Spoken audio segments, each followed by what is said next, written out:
Hey, this is Nick from Tilta. We're at NAB 2026, and we are taking a look at probably our most exciting item of the show, which is the E-mount to PL autofocus adapter. So the idea is this is taking autofocus information from the Sony camera, FX3, FX6, Alpha series, pretty much any small, cinema line or photo line, Sony camera, and it's sending that information from the sensor via USB-C into the motors to allow you to pull focus on manual lenses. So if you're using higher-end cinema glass, using anamorphics, using anything that can't traditionally take advantage of the Sony autofocus, this is a great way to, make your life a little bit easier for kind of faster, quick shots. I think also if you're using the FX3 as a smaller camera and you want to just kind of set it and forget it, this is a great way to make sure what you're capturing is sharp and that, it's kind of adapting as you need it, especially on, a larger multicam shoot if you don't have the number of people to operate and pull focus.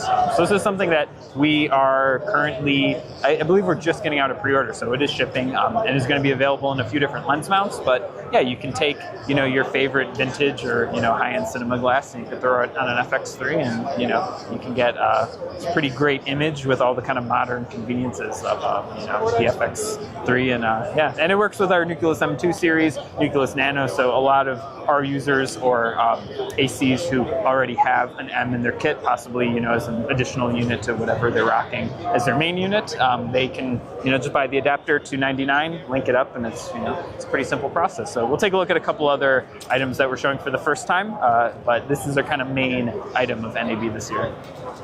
All right, so a couple other smaller things taking a look at. This is the Chrono Cine. So this is a PL lens mount adapter for the iPhone. This uses our Kronos iPhone case. Essentially allows you to project the image from the lens to the iPhone's camera.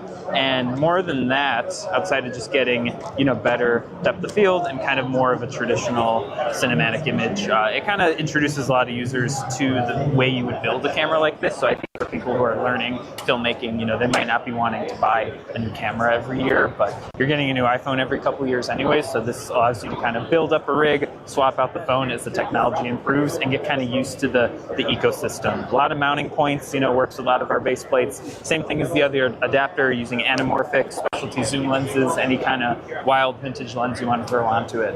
It's all going to be a great way to kind of change the look of the iPhone, but keep all the, the kind of modern options. Next to that, we are showing our newly released and ready to purchase a kind of breakout box expander for the Nucleus M. So this connects directly to the M2 Fizz unit, runs off a Sony NPF, and it extends the range of the unit roughly by twice. Larger hand wheel can be snapped on and off, but the idea is to just make this, system, which is traditionally, a smaller unit. The idea is that you can run extra power, run extra battery, extra range, and then have like a convenient way to, whether you're just snapping this onto a larger monitor on your AC station, just some more options for, for people already using the system. And we sell these camera carts, $1,200, pretty good deal.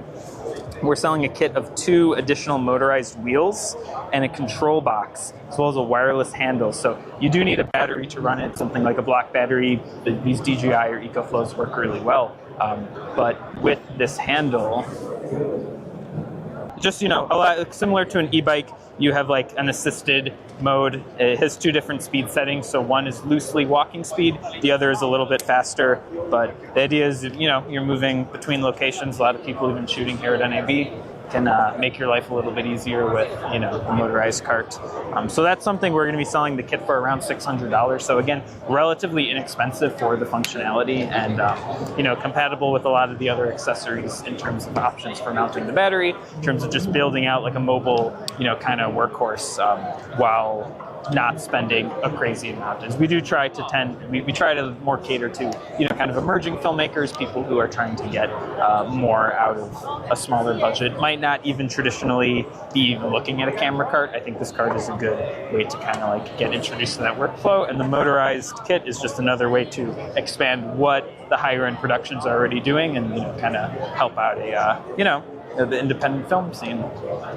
So that was a look at most of what we're showing at NAB. We have a bunch of other random tiny things that is available to see in our Burbank showroom. But, for a lot of people here, I think they're just excited to get to see, everything we have to offer. And yeah, thanks for watching.